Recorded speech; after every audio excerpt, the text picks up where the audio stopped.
so many ways to play the A major, but for now we're gonna learn the simple version.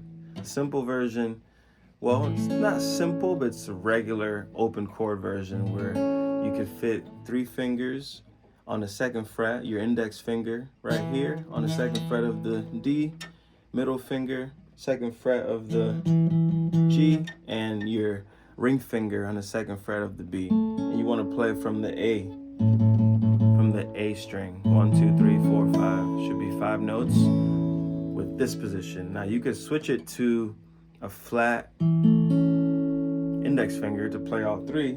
You just require a little more pressure from the thumb. So just make sure you play from the A string.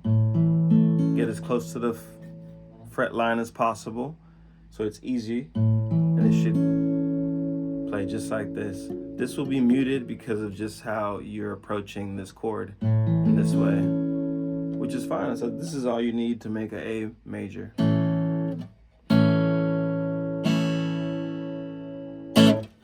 Practice every day, 15 minutes a day. See you in the next video.